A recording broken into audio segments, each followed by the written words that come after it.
prayer teaching. Di ba? So, yung turo po tungkol sa prayer. So, ang isang ma-enjoy nyo po sa James chapter 5, ito kung nabasa nyo lang. Di ba? Yung iba nag-enjoy lang, pero hindi naman nabasa. Yung iba po, kaya nag-enjoy kasi nabasa. Sa James chapter 5, ang isa sa magandang binigyang diin po dyan, yung pong fervent, the effectual fervent prayer of a righteous man availeth much. So, ang prayer teaching, mga kapatid, don't just pray. Pray earnestly. Pray fervently. Pray with the right heart. Pray with the right motive.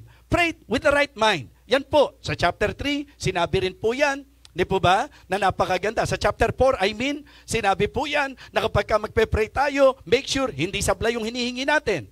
But it is good na tayo po ay magkaroon ng pagbibigay pansin sa sinabi po ng James chapter 5, particularly verse number 16. Di ba? Verse number 16. The effectual fervent prayer of a righteous man availeth much. Amen? So napakaganda po. Inalimbawa. Sino ang ginamit na halimbawa rito? Si Elias, si Elijah. Di ba? So kung Elijah sagot nyo, tama po yun. I-consider ko na po yun. Ho?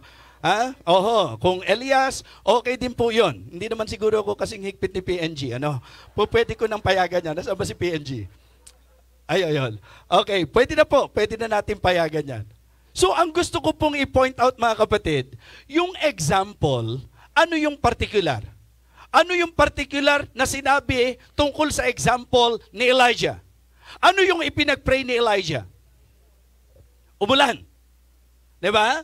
So, mga kapatid, ipinapakita po na kapag ka tayo nag-pray, ang magandang ma-reach natin sa prayer life natin, yung level, mga minamahal, na talagang fervent yung ating pananalangin. Amen? Yung idea po nung effectual, ang ibig sabihin nito, effective, working, mga kapatid. Talagang yung prayer, na pagka nag-pray ka, masasabi nating nananaig po ito, maningas, hindi po ba? So, yun po, yung mapangyayari. So kaya marami po nagpe-pray. Pero ang tanong, na-reach na ba natin yung level na yung prayer natin effectual? Yung prayer natin, mga kapatid, talagang masasabi nating mabisa?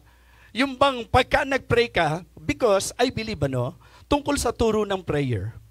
Ang prayer po, mga kapatid, ayon sa sinabi ng Romans chapter 8, yung Holy Spirit, siya rin ang naglilid sa atin.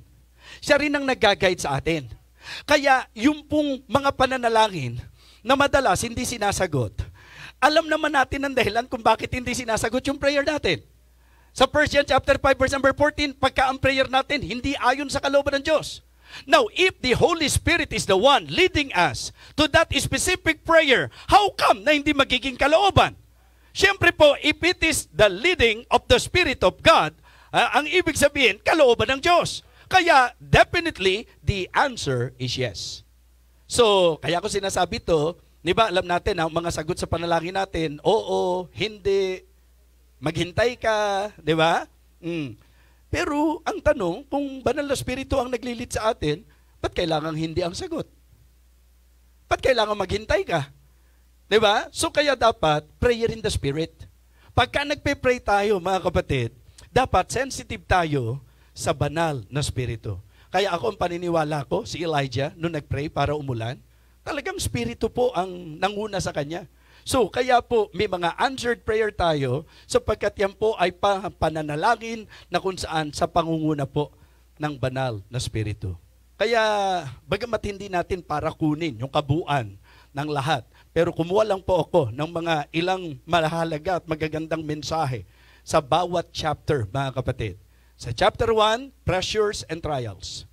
Sa chapter 2, mga kapatid, binigyan pansin natin yung problem, proper treatment. Sa chapter 3 po, the problem of the tongue. Sa chapter 4, pleasures and temptation. Sa chapter 5, prayer teachings. So, I hope na hindi tayo magiging katulad lang nung mga nagsalamin ngayon, habang nakikinig tayo, nakita natin yung problema natin, mali natin, nakita natin yung hindi tama sa buhay natin, pero pagkatapos ito, nakalimutan din natin agad kung ano tayo. I hope na tayo po'y nakapagsalamin ng maayos ngayong hapong ito. Amen? Nakapagsalamin po ba kayo maayos? Balikan natin yung ating pong teksto. Ang sabi po ng verse number 22, sabay-sabay, James 1:22 hanggang verse number 25. Okay? Ready? Begin. But be ye doers of the word, and not hearers only, deceiving your own selves.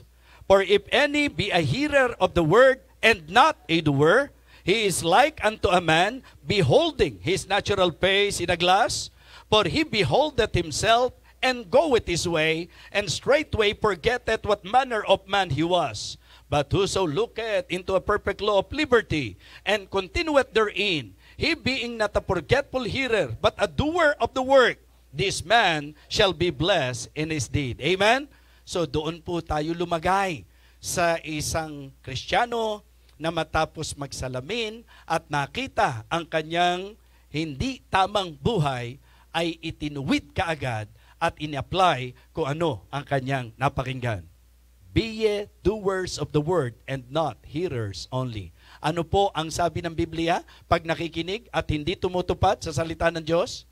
Mandaraya. Pero specific, mandaraya ng sarili.